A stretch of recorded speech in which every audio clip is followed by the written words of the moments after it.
Bon, les amis, bonjour, bonsoir à toutes et à tous, très chers viewers cinéphiles, c'est Arfi, j'espère que vous allez tous très bien. Je suis très heureux de vous retrouver pour cette seconde net critique de la série de 5 vidéos sur la mini-série d'animation de Superman des années 40. Bon, petit disclaimer que je voulais corriger. Du coup, en fait, la série a duré jusqu'en 1943 exactement. Mais bon, voilà. Donc, de quoi parle ce second épisode, sans spoiler à la critique, donc vous êtes prévenus. Si vous voulez voir les dessins animés, les épisodes en question qui sont disponibles en français et que j'ai pu trouver sur internet pour justement vous en faire des critiques, allez en lien en description. Et je remercie encore le créateur, encore et toujours, pour justement avoir republié ces épisodes-là en français et en bonne qualité de la Paramount Pictures. Bref, tout ça pour vous dire qu'en gros, ça raconte tout simplement le parcours, en fait, pas le parcours, mais ça va suivre un scientifique fou, encore une fois, qui est dans cette envie du progrès de l'humanité, du progrès technologique, au détriment des vies humaines. Bon, ce qui est intéressant dans cet épisode-là, que j'ai adoré aussi, mais on va y revenir plus tard, c'est qu'il y a bien la notification, enfin, il y a bien l'écriteau de Daily Planet dans le bâtiment. Donc oui, le Daily Planet, c'est bien confirmé par rapport au dessin animé de Superman, par rapport aux comics d'origine, tout ça. Après, il n'y a toujours pas le globe du Daily Planet, bref, ni même en format mini, on va dire. Donc, du coup, on a un scientifique fou qui veut contrôler une comète et l'étudier de plus près pour le progrès technologique, le progrès scientifique. Mais t'as les keufs qui débarquent avec Lois Lane qui était là euh, en reportage sur terrain.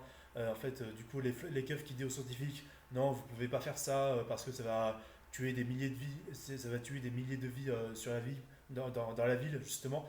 Euh, et qu'en gros, c'est un scientifique qui en a rien à foutre des vies, qui veut avoir le progrès technologique, qui veut contrôler la comète, alors que cette comète-là, à la base, avait déjà fait quelques dégâts avec des débris des astéroïdes qui se sont un peu écrasés partout sur la ville.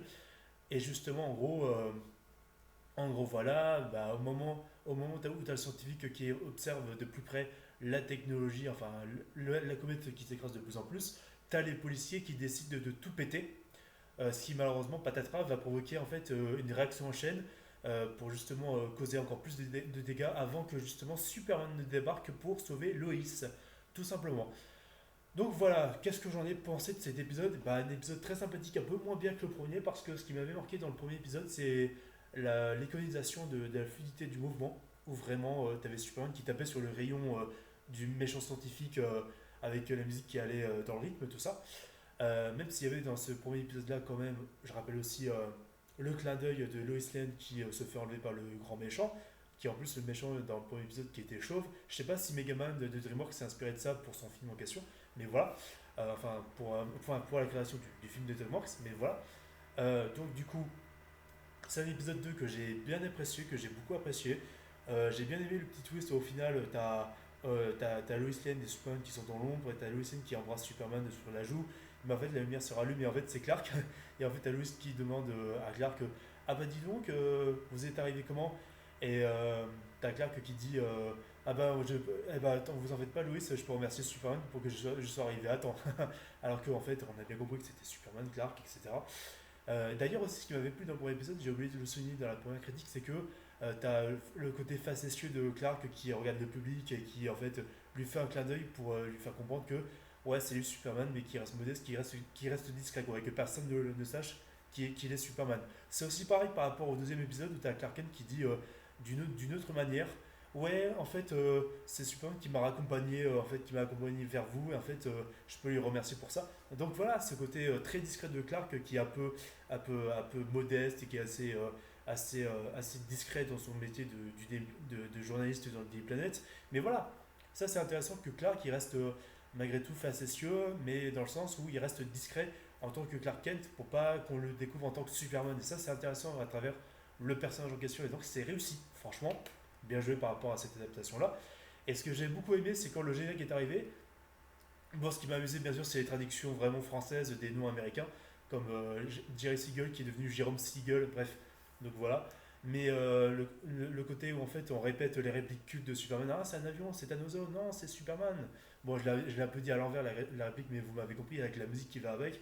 Donc ça faisait plaisir, le côté catastrophe où vraiment t'as Superman qui débarque pour justement, je fais pas un signe que vous croyez bien sûr, n'interprétez pas ce que, ne me faites pas faire ce que je n'ai pas fait. Donc voilà, t'as Superman qui débarque vers un astéroïde en gros, et en mode, en gros il va réparer toutes les machines, où t'as Superman qui est entre deux fils, et il se prend toute l'électricité, toute sa force, c'est assez compliqué pour lui.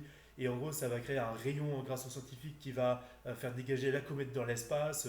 Ce côté du plan de Superman qui tient les fils et qui se fait électrocuter en même temps, je sais pas si c'est un clin d'œil qui a été réutilisé dans Deadpool 3, où tu as Deadpool qui tient aussi les fils pour détruire la machine de la méchante de multivers là, avec Wolverine qui débarque aussi pour aider Wade Wilson.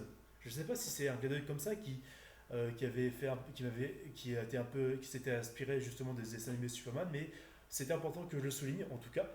Euh, donc voilà, c'est un dessin animé, c'est un deuxième épisode qui reste très simple. Il y a toujours l'introduction où en fait on assure que oui, Superman, il est combattant pour la vérité et la justice, il se cache à travers Clark Kent, tout ça. Clark Kent qui en fait voilà, prend la bagnole et voit qu'en fait t'as le taxi qui s'échappe et qui s'enfuit parce qu'il y a la catastrophe avec les comètes qui s'écrasent dans toute la ville et qui fait des dégâts, voilà. Et en fait t'as Superman qui se déguise, enfin t'as Clark Kent qui enfile son costume, pardon, pour aller sauver la veuve et l'orphelin, pour aller pas donc du coup sauver Lois Lane. Donc voilà, ça c'est intéressant. Cette relation où vraiment t'as Superman qui va sauver Lois Lane dans ses difficultés, dans sa mission périlleuse, alors que tu vois Lois Lane elle est assez compétente comme journaliste et assez rentre dedans et assez comment dire assez courageuse si tu veux parce qu'elle appelle littéralement Perry pour comment dire parler de la catastrophe qui a lieu, tu vois.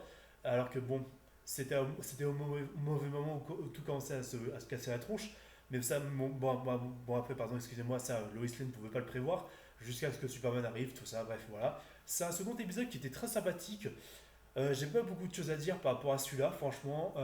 Tout ce que j'ai à vous dire, c'est encore une fois partager en masse, justement, le lien en description des épisodes dont je vous ai parlé en question, qui sont disponibles dans la compil de 43 minutes, enfin de 45 minutes, bref, dont je vous ai parlé, etc. Merci à tous d'avoir regardé cette critique 100% spoiler du deuxième épisode de Superman.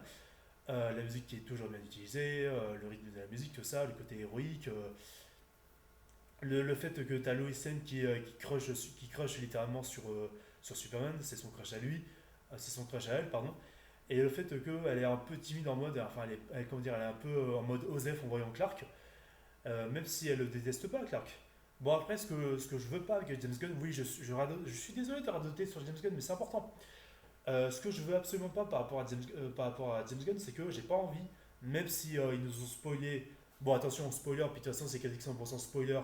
Vous êtes prévenus, donc là, spoiler sur une annonce de Superman de James Gunn. Puis de toute façon, le film m'intéresse pas, mais j'irai quand même le voir parce que vous savez tout ce que j'ai pu dire jusque-là sur ma chaîne. Euh, Lois Lane qui apparemment est déjà en couple avec Clark Kent, tout ça, ok, et qui sait déjà qu'il est Superman. Mais le truc, c'est que si t'as Lois Lane qui est blasé, qui est en mode pétasse, en mode rabaissement sur Clark, ça me dégoûterait, tu vois, du personnage. Là où, si tu veux, bon, dans Man of Steel, dans Zack Snyder, ok, BVS, Lois Lane, elle savait déjà pour Clark Kent, bon, c'est d'accord, donc oublions. Mais du coup, dans le Superman Returns, ce qui est intéressant, c'est que Lois Lane, elle est à la fois très sociable avec son collègue Clark, mais elle le considère comme un collègue avant tout. C'est ça qu'on veut voir. Ils sont sympathiques entre eux, mais ils sont surtout entre collègues. Pas en tant qu'amis, pas en tant que proches, tu vois. Donc ça, c'est intéressant à retenir par rapport à la relation Lois Lane et Clark Kent dans le Daily Planet. Quand Lois n'est pas au courant est pas au courant du secret de Clark. Donc voilà ce que je pouvais dire par rapport à cette petite critique en question du second épisode. Je vais me faire en ce moment même les derniers épisodes. Je vais vous en faire la critique par la suite et je vous souhaite bonne continuation à tous. Likez, partagez, commentez. C'est bon pour le référencement. On se dit à la prochaine. Salut à tous. C'était Arfi.